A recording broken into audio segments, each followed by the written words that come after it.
Hi, friends. Welcome again to another episode of Beyond the Clouds, Edge to Edge Transformation. And when we talk about transformation, it is very easy for us to talk about all these amazing technologies and how we'll live forever and we don't have to do any work.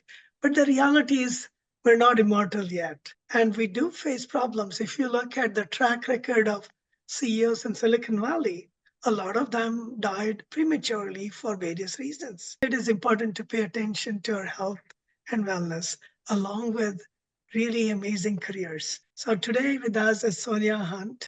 Sonia, tell us about your journey. How did you become the Sonia Hunt we all know today? That could be a full day's conversation. So, in my business, I am a chief marketing officer and a best-selling author. I'm also a global speaker on health and wellness. I've had a long career here in Silicon Valley, been out here for 26 years. My career went from engineering to product to marketing. I primarily work with brands and CEOs that are impact-driven in health and wellness. So that includes health tech, digital health, and food and ag tech. It is a very purposeful place for me to be. I say that because my worlds had collided back in 2008. I was a child and adult of severe chronic conditions, health conditions. So severe food allergies, severe asthma, severe environmental allergies. And through my lifetime, because of those health conditions, I've been in and out of the hospital in non-emergent and emergent situations. I've been 4 times in anaphylaxis, almost dead due to my severe food allergies. That was a journey that started at age 3 and just proceeded through decades. Over the course of my career, and even getting up to the C-level, 5-10 years ago, there were never words like workplace well-being, employee well-being. Our worlds have been compartmentalized, work and play, and we're not supposed to show up in the workplace to talk about really our personal lives or let alone like our health conditions. For me in 2008, when I had this anaphylaxis situation, it was a true rock bottom for me. The incident itself was so severe that I was in the ER for 3 days, and it had left me with hives all over my body. So like imagine in your scalp, like all the way down to your toes. And those hives did not leave for 1 year of my life. So it's a very, very like severe toxic reaction that I had in the anaphylaxis. When I was in the ER and then thereafter, everything, of course, when you're in that life and death situation is kind of flashing in front of you. And I just felt 2 main things. I felt like I was managing my health wrong because why would I be there again on the ER table for a 4th time? But I also felt like I was living life wrong. When you have health conditions from such an early age, like I did at age 3, it makes sense that your doctors and your parents would take care of everything for you. So I never had to make any decisions from age 3 and onward, probably really until I left for college and lived on my own. So I had this realization that for so long, people had been taking care of me and my life was on autopilot. And I was kind of living unconsciously. So it was on autopilot and unconsciously, but the place where I really wanted to get to was empowered and conscious living. So 2008 for me was true rock bottom to kind of step back and say, okay, with whatever time I have left on this earth, how am I going to utilize that time? What am I going to put out into the world? How do I want to live? Who do I want to be? And how do I find myself on a journey to that person so that I can finally once and for all live the life that I want? And that's when I kind of really also took my career just to be focused kind of in the health and wellness side. And so you can say that truly in that pain, I found my power. I've heard of near-death experiences, but those are brief moments. To be in that condition for a whole year, in what ways did that change your life besides your career? And how have you gotten into this empowered space since then? Yeah, such a great question. I had this realization that what I did for a living could somehow be applied to improving my health. So if you think about my job as a chief marketing officer for an organization, My world was about vision, mission, strategy, campaigns, actions, testing, tweaking. And we had never done this kind of work. My protocol at age 3, all the way until 2008, was 2 things. Don't eat food you're allergic to, and take a lot of steroid medication to suppress symptoms in case another allergic reaction happens. The problem was in 2008, it did happen. And then it was like the medication didn't really work. It was even more toxic and jarring to my system. And so I basically was in this place where I just said, what, everything that was from age 3 to this point, I just have to like put it in a box and put it on the side. Maybe that's not correct. I had to start questioning and being curious about the fact that we only focused on physical health my entire life. But in the hospital, while I lay there for 3 days waiting to be released, I realized how much detriment there was to my mental, emotional, and spiritual health because of my physical health issues. And I will say that in all these realizations, you're kind of analyzing, overanalyzing, thinking, overthinking, there was this tiny, tiny, as you go through the emotions, this tiny spark that was lit in me that just said, what, I'm done. I don't want to live this way anymore. You've got 2 choices. You're either going to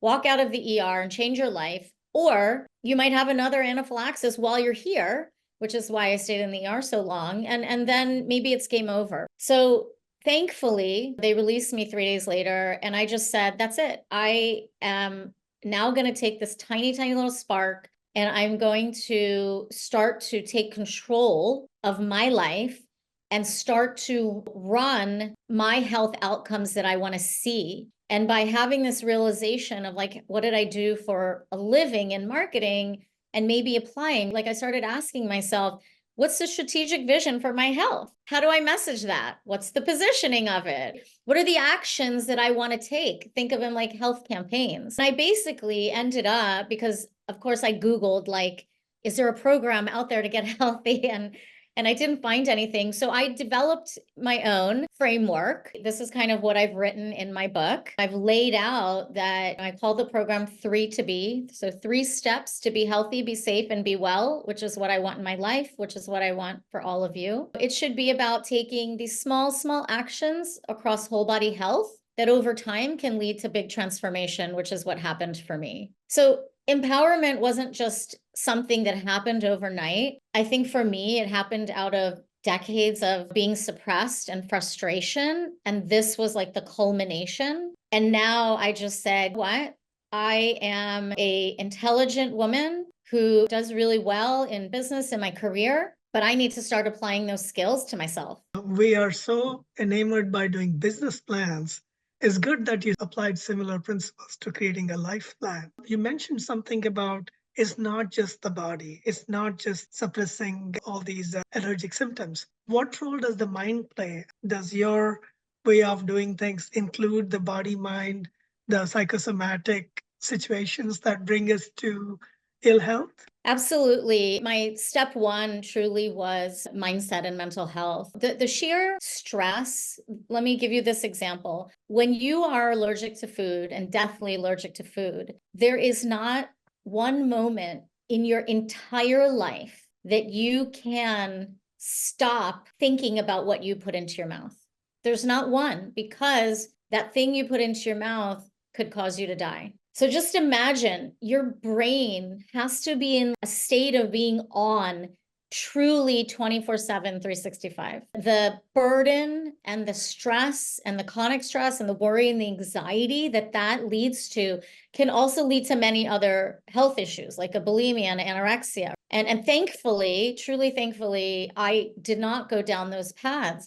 But that journey is so difficult because I just also remember someone saying to me when I was a teenager, you look like you carry the world's weight on your shoulders. Why? And I still remember that so vividly in my head because we can't not eat, right? If you don't eat one day, okay, maybe 2 days, okay. But at some point you have to eat. And so being that scared to put something in your mouth, it causes a whole other set of mental health struggles. So the fact that in Western medicine, we only focused on my physical health We never once focused on mental health. And also, just from a cultural perspective, my family is from India, so mental health was not something that we discussed.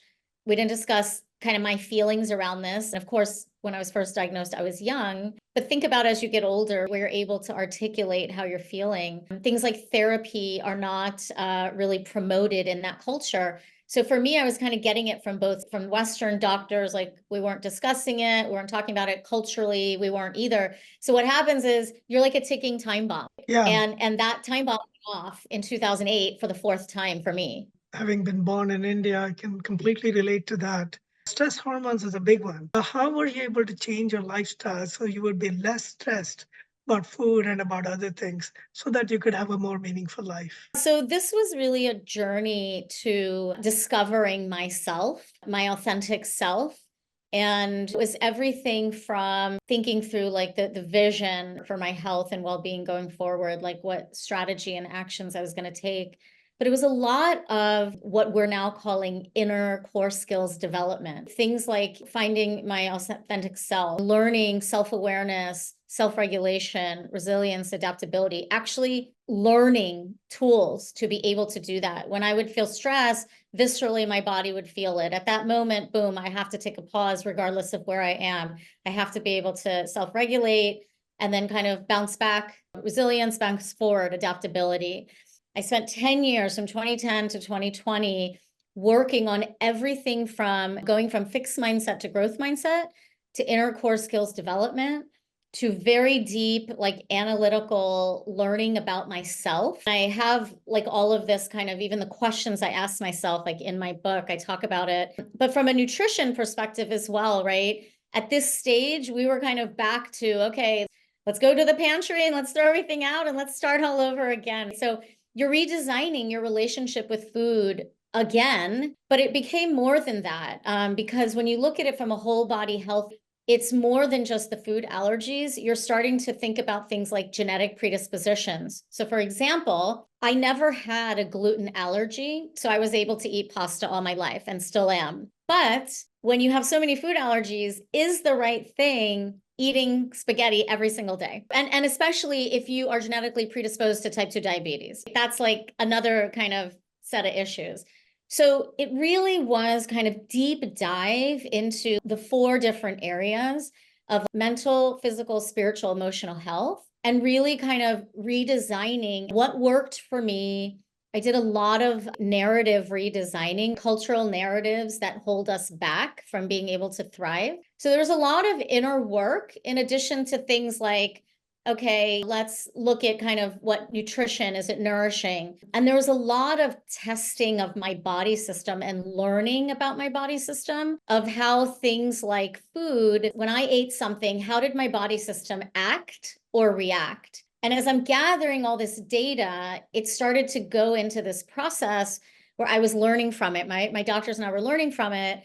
And then we would, be tweaking what I was taking action against to hit like optimal outcomes. And for me, an optimal outcome that I had laid out was I wanted to age healthily while somehow trying to get rid of my food allergies. I didn't know if that was possible or not, but I'll say that at the end of the 10 years, the work did not take 10 years, but I say at the end of 10 years because we tested my allergies. We tested every single year. And in year 10, and this was the big reveal in my book, in year 10, I had eliminated all of my 32 severe food allergies. So I've now been in remission since 2020. So I'm on year 4. So are you able to eat pretty much anything now? I can eat every single thing that I was allergic to, peanuts, tree nuts. That's amazing. By any external measure, you were super successful even before you got on this journey. Success as being defined by how many unicorns, what executive positions, where you went to school, and bank balance, home, and all that stuff. Have your success metrics changed since then? And what are your values and what are your success metrics? Absolutely. I think everything just completely got overhauled. And it was tied into when I was saying earlier that my life was on autopilot.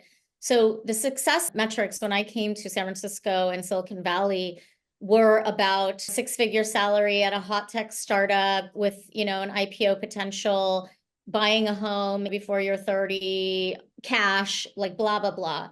living some kind of lifestyle that is very 24/7, 100-hour weeks, go, go, go. Like there's no room in there for any kind of balance. 2008 shattered all of that for me. And for me, my P0 is prioritizing health and well-being. And that means that culturally, if it's not a fit because an organization does not treat their people like human beings that have problems, wants, needs, and desires, and help them become their best selves, it's not a right fit for me. Because I know too well what it looks like when you don't take care of your health and you're on an ER table almost dead. And I never wish upon anybody to get to the point that I'm at. So my metrics now are really around, again, like whole body health perspective, and think about things like psychological safety, authentic self, supports health and well-being, flexible hours, things like that, flexible places of work. The things that I need to grow as a human being and as an individual, it's already ingrained in me that I'm going to come and work hard and kill it. But now, in order to do that, I need to be in that right environment. And that's more important to me than your IPO, than your big six-level salary. I just don't care about it anymore. And you mentioned that after all this journey, you are now focused on supporting in marketing and branding companies which have a sense of purpose. Can you elaborate on that? So today I'm in my own business as a fractional chief marketing officer. I focus on what I call as impact-driven brands and CEOs. And what that means is that they prioritize the return on impact equally or more than the return on investment. And so whether it's products or services, what they're putting out into the world is they're actually trying to change the world, for the better. For me, that world is kind of in the health and wellness space. So it could be anyone from like health tech company, like a Aura Ring, a Fitbit, an Apple Watch, or different apps. It could be in the food space, like alternate proteins. So these are all companies that have some tie into the United Nations Sustainable Development Goals. And the development goals are not just about health and wellness. They're about like the very large issues our planet is dealing with. What I do for them is, as everyone's always been focused on profits first, and then profits based on your product, the missing component of that, I feel, has always been the people. And as a marketer, your first customer is your internal employee. That's just the bottom line.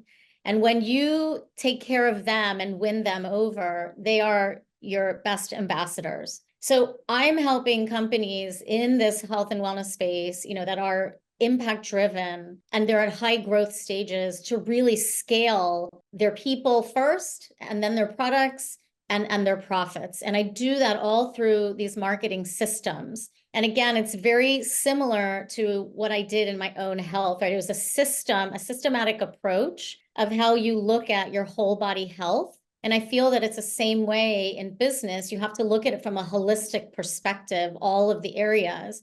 And that has to start with a deep lens into your internal people first. I love what I do. I love who I do it for.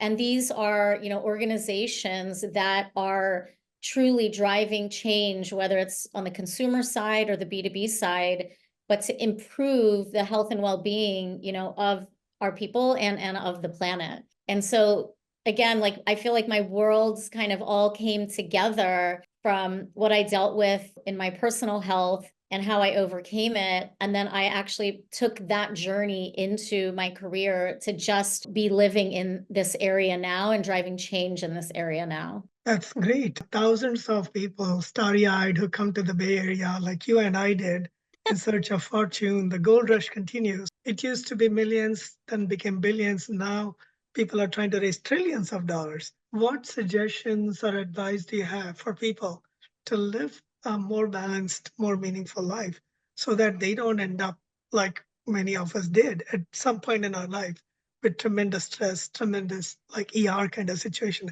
How can they live purposefully and in a way that's more balanced? I believe that the work-life balance equation was always wrong because it doesn't have the word health in it. So I think work-life balance was wrong. And the true equation is harmony in work, health, and life. Health is in the middle in particular because you want to build a foundation of personal health and well-being. And what that could look like to you is that your P0 in life is prioritizing and taking action to improve your health every single day across whole body. So that means it's not just like going to the gym. And many people don't like to even go to the gym. It becomes a chore. But if you think about it in terms of, I'm going to move my body in some way every day. It could be a walk, it could be jump rope, hula hoop, it could be the gym. From a mental health perspective, what are those small things? Maybe it's a breathing exercise. Maybe it's taking a pause, walking away from your computer. From a community perspective, for emotional health, maybe it's talking to a friend on the phone or in real life to get away from devices. From a spiritual health perspective, it could be meditation. It could be going to church on a Sunday. So you have to really figure out what you like to do, because when you do, you're going to take more of those actions because they're fun and you enjoy them. And you're going to start taking those actions on a more regular basis. Imagine when you go to a doctor and they tell you that you have this issue and now you have to do this, and you're just kind of freaking out. Instead, if you think again around these small little actions that you can take because you've prioritized them, it doesn't have to be like, oh, I've got to get my gym workout in the morning, or I have to get it in at night. These are just little things you do now throughout the day. A walk, a pause, no internet for like 10 minutes, go read a book, call a friend, cook a meal. So these are just the ways that we can start to take pressure and stress off of us of improving health. And over time, the research shows that consistency, it turns into a habit. And all of a sudden, you're in your day, you're going to say like, oh yes, I have well-being infused throughout my day because I'm just taking these small actions. And they're very conscious actions then when you start to do them regularly. So that's my advice on really how to get started and kind of see your way to the other side. Health is not a fix, it's a lifestyle, it's a way of life. So, speaking of which, we live in the valley. Everybody loves their widgets, gadgets, and apps. Do you have your favorites? Are there apps or any devices that can help people remind them to stay conscious, stay healthy? I've tried so many different devices in my time. The owner of an Apple Watch and a Fitbit and Aura Ring, many different apps to track nutrition and everything. You have to find what really works for you. My motto is that in your day, there needs to be time where you're completely disconnected from being on your cell phone, being on your laptop, and maybe even leaving them behind. It could be a dinner time. It could be when you're going for a walk, but just to kind of be with yourself and be in peace, and maybe even think through some of the things that are just on your mind. That is a huge benefit. Again, like we have a lot of data talking about being disconnected from devices and the kind of peace it will bring you almost sometimes immediately and over time. So find what you absolutely need, but don't overdo it. We also tend to have like 10 million apps on our phone for food tracking, for this, for that. So I think it's like, just think in kind of small increments again. And if you feel like you need to track your nutrition on your phone, then wonderful. If you feel like you want to have an app to show you some exercises or some great YouTube videos, things like that, then that's great. But at some point, it truly is about kind of being in real life rather than digital, to start to really reduce that worry and that anxiety and that chronic stress that we have from constantly looking at our screens and being available at any moment. It's really great to hear from you. You've lived most of your life like I have in front of screens amidst all this technology. It is important to have that fasting, take a break, and find that balance. Adding another app is not necessarily going to change our lifestyle. So, thanks again. And to people listening out there, this is why I talk to people with different views and who have gone through different things, because we don't have a crystal ball. Technology is going at breakneck speed, but we should make sure it doesn't break our neck, that we don't die of illnesses that are completely unnecessary, that we have a lifestyle that's much more harmonious. We can't be just standby passengers. We have to be very much engaged in it. So if you see things that can help people be healthier, happier, be more successful from a true meaning of success, please come forward. I would love to hear your stories as well. Thanks a lot, Sonia. What a joy talking to you. As you clearly pointed out, difficulties, everybody goes through it, but it's what we learn from it. And it's amazing to see you thriving after all these years. Thank you so much. I'm so grateful to be able to share my story and be here. If anyone is struggling out there, needs a friend, please reach out. LinkedIn, soniahunt.com is my website. You can find me there and email me. You can find information on my book there as well. Thanks a lot, Sonia.